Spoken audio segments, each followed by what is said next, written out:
1988, Las Vegas.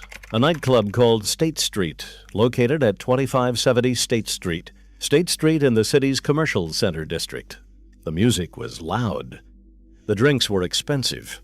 And a man from the Medellin cartel was making a scene. When Gianni Russo stepped in to stop him from harassing a woman, the man grabbed a bottle of Cristal champagne and smashed it across Russo's face.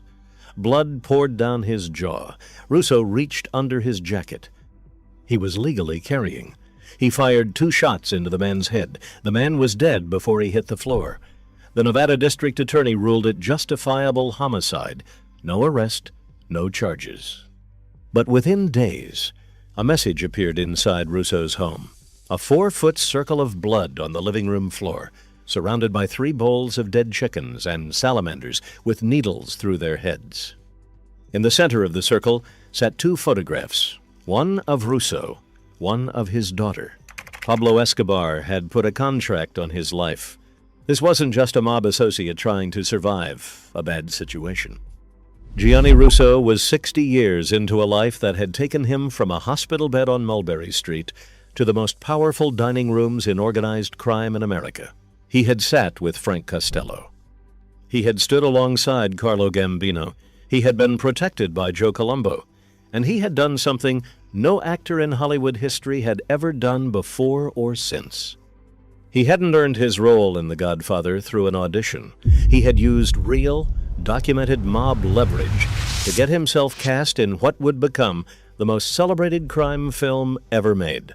This is the story of how a boy who survived 5 years in a hospital bed became the most well-connected unofficial mob figure in New York.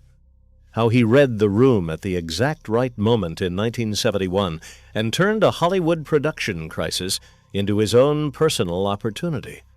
And how the role of Carlo Rizzi, a fictional traitor strangled by piano wire, saved his actual life more than once. But here is what the film books and the anniversary specials never fully explain. The Godfather was not just a movie. It was a negotiation, a real transaction between Paramount Pictures and the New York mob. And Gianni Russo was the man standing in the middle of that transaction, collecting his fee. Understanding exactly how he pulled that off reveals something honest about how power works, not just in organized crime, in every room where desperate people are making deals. Born Louis Gianni Vito Russo on December 12, 1943, in Manhattan. His family were Sicilian immigrants, settled in the Little Italy neighborhood on Mulberry Street. Growing up there in the late 40s meant growing up surrounded by the language of power. The men at the corner social club dressed better than anyone else in the neighborhood. They never seemed to go to work. The police walked past them without making eye contact. By the time Gianni was old enough to process what he was seeing, he was already receiving his first education in how the world actually operated. He didn't get long to absorb it before everything was taken from him. In August of 1949, when Russo was just 5 years old, he was admitted to Bellevue Hospital. Polio. He was quarantined for 5 years. 5 years in a hospital ward while other children lived their lives outside. The disease left him with partial paralysis on his left side. He would spend years rebuilding what his body had lost. You have to understand what that kind of experience does to a child. When you lose control of your own movement, your own physical freedom, at age 5, and you fight your way back, you don't come out of that the same way you went in. You come out with a level of focus and hunger that most people never develop. Russo came out with both. Around 1954, he walked out of Bellevue with almost no formal schooling and a left side that still didn't work the way it should. He learned fast. He sold ballpoint pens on the streets of Manhattan. He bought them for 10 cents and talked strangers into paying him $1, $5, even 10. That was his first real skill, persuasion, not force, not intimidation. The ability to make someone see a situation the way you needed them to see it, that skill would eventually get him a part in the most important film of his generation. By his teenage years, Russo was spending time around the Sherry Netherland Hotel on 5th Avenue at 59th Street. It was a gathering point for powerful men in New York, politicians, entertainment figures, And one man in particular who took notice of the young, sharp kid from Mulberry Street, Frank Costello, born Francesco Castiglia in Calabria, Italy, called the Ambassador, called the Prime Minister of the Underworld. Costello was a genuine American power broker. He had built connections across Prohibition through legitimate front businesses into direct influence over judges, senators, and police commissioners. He had counted Joseph Kennedy as a business partner during the rum-running years. He had helped Meyer Lansky build the syndicate. When Costello sat in a room, people listened differently. Costello took Gianni Russo under his wing. He called him the Kid. He made him a messenger. That description sounds modest. It wasn't. Running errands for Frank Costello in the late 1950s meant direct access to one of the most powerful men in American organized crime. Russo was in rooms where real decisions were made. He watched how deals were structured, how disputes were resolved, how loyalty was tested, and how betrayal was handled. He absorbed all of it. Carlo Gambino knew who he was. Joe Colombo knew who he was. The protection of Costello extended over Russo like a roof. He was the Kid, untouchable. He was invited into two major crime families over the years, one in Chicago and one in New York. He turned both invitations down. He would later explain it simply. He said he wasn't a Boy Scout and he didn't see the point in joining any club.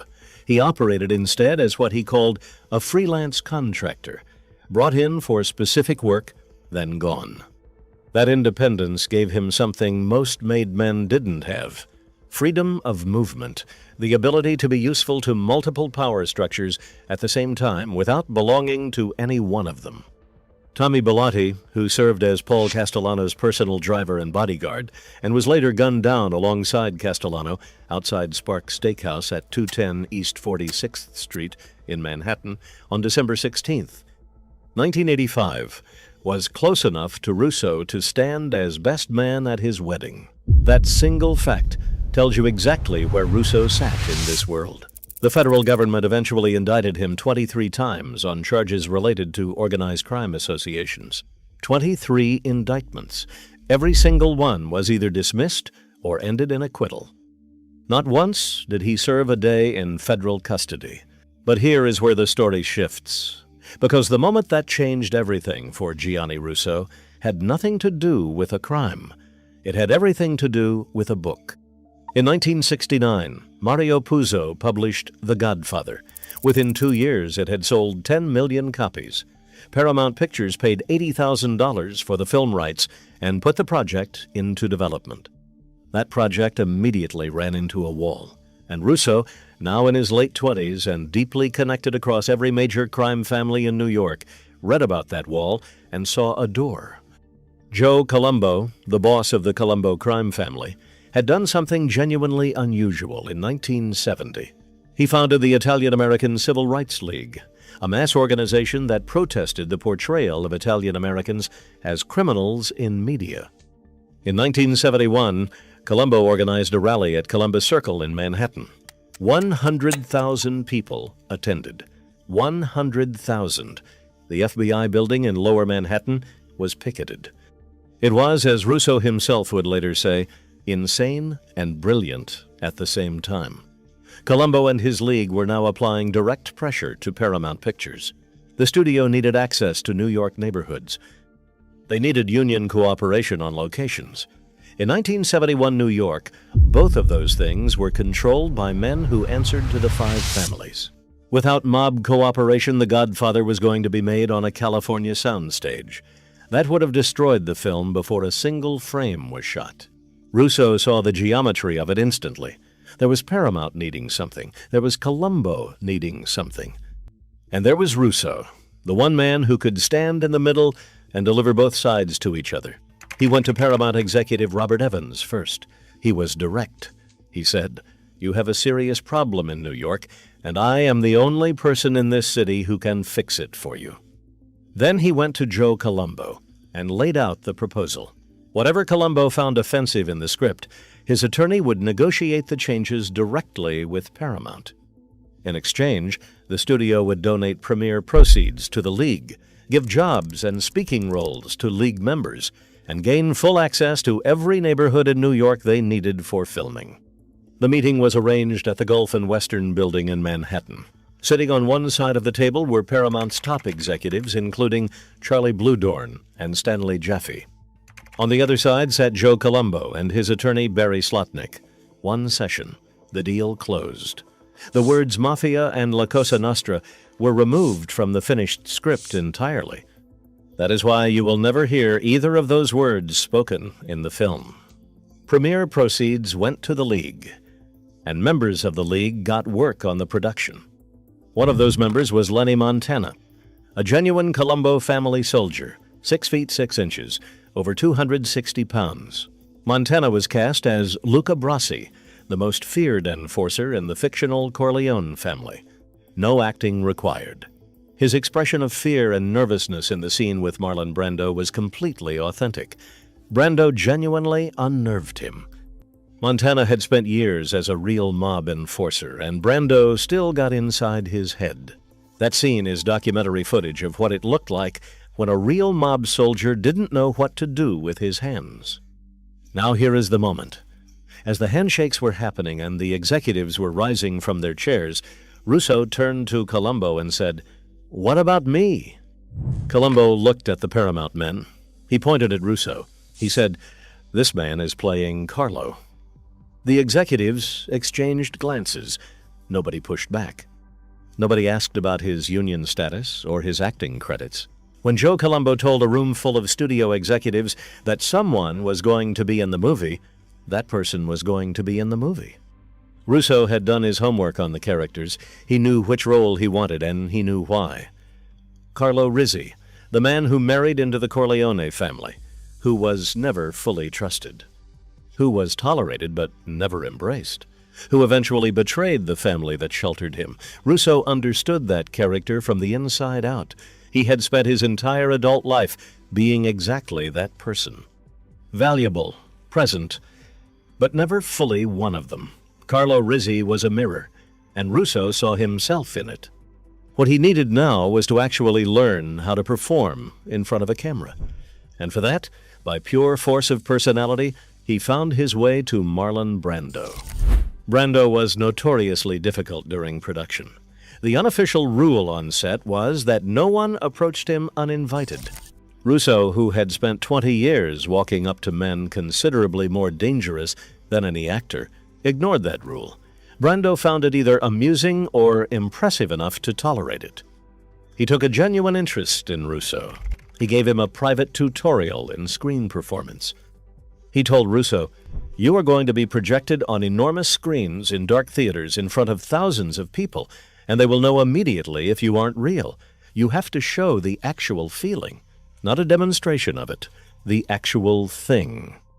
In Russo's final scene, the scene where Carlo Rizzi is strangled in the backseat of a car after the death of Sonny Corleone, that lesson lands. What you see on screen is not performance, it is recognition. Russo knew what genuine fear felt like in a closed space with no exit. He had lived those seconds before. He didn't need to act them, he just had to remember. The Godfather was released on March 15th, 1972. It earned $245 million worldwide on a budget of $6 million. It won the Academy Award for Best Picture. Marlon Brando took Best Actor. It won Best Adapted Screenplay. It became the defining American film of the 20th century. And inside it, playing the treacherous son-in-law who got the family's eldest son killed and paid for it with a piano wire, was a real mob associate from Mulberry Street who had bought his way into the production using actual, organized crime leverage. The film saved his life at least once, that can be verified. In 1988, after the Las Vegas shooting and the appearance of Escobar's message in his home, Russo flew to Bogota to meet with the drug lord directly. He arranged the meeting through John Gotti. Russo has said in multiple interviews that he believed Gotti expected him to be killed and arranged the meeting thinking it would solve the problem of Russo's existence once and for all. Gotti had never particularly liked the attention Russo received. Russo went anyway. When he sat across from Pablo Escobar in Colombia, Escobar's reaction changed the entire dynamic. The Godfather was Escobar's favorite film. He had reportedly screened it dozens of times. When he realized the man who had killed one of his associates was actually Carlo Rizzi from that film, the contract was canceled. Russo flew home. Those specific details remain unverified through independent records. What is documented is the shooting, the ruling of justifiable homicide, and the fact that Russo survived whatever came after it. The full truth of what happened in Bogota exists only in Russo's account. Frank Costello, the man who first gave Russo access to that world, died of a heart attack on February 18, 1973, at his Fifth Avenue apartment. He was 82 years old. He was never significantly convicted of anything in his lifetime. Tommy Bellotti, Russo's best man, was shot dead alongside Paul Castellano on December 16, 1985, on orders from John Gotti. Joe Colombo, the man who pointed at Russo and said he was playing Carlo, was shot in the head at his own rally at Columbus Circle on June 28, 1971. Just months before the film reached theaters, he survived but never fully recovered. He died in May of 1978 in a persistent vegetative state. The order for the hit on Colombo was never conclusively prosecuted. Gianni Russo went on to appear in more than 46 films. He opened businesses. He recorded music. He launched a wine brand. In 2019, he published his memoir titled Hollywood Godfather. He has given hundreds of interviews over 5 decades, talking about Costello and Gambino and Colombo and Gotti and Brando and Sinatra and Escobar, as if they were all part of one continuous, impossible life. Some of his claims have been questioned. Michael Franzese, whose father was the Colombo family underboss, has publicly doubted portions of Russo's account. The accounts vary on a number of specific details. What is not in dispute is the core of it. A man with no acting training, no union credentials, and no conventional path into Hollywood ended up in the greatest mob film ever made. And the road he took ran directly through the actual American Mafia. Here is what this story reveals about The Godfather that most people watching it tonight do not know. The film is considered a work of creative imagination. It isn't entirely. It is also a document of a transaction, a negotiation in which real mob power was traded for real Hollywood cooperation. The word mafia was erased from the script not by a writer but by a crime boss's attorney in a boardroom.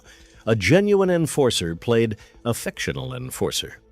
And a genuine mob associate played the film's most despised character because the boss of a New York crime family told the studio that he would art imitating life. In this case, life was seated at the production table. Gianni Russo is 82 years old. He still talks. He still sells the story. He still leaves every interviewer wondering exactly where the truth ends and the mythology begins. He has said that Frank Costello gave him something no school could ever have provided. Not money, not connections. A view from the inside of how power actually moves. Russo took that view and held on to it for 6 decades. He turned it into a film career, a memoir, and an identity that outlasted almost everyone he ever knew in that world. Every one of them is gone. Costello, Gambino, Colombo, Bellotti, Gotti, Brando, Sinatra, Escobar. Gianni Russo is still talking. If you found this story as compelling as we do, hit subscribe. We drop a new mob documentary every single week. And drop a comment below. We want to know what you think.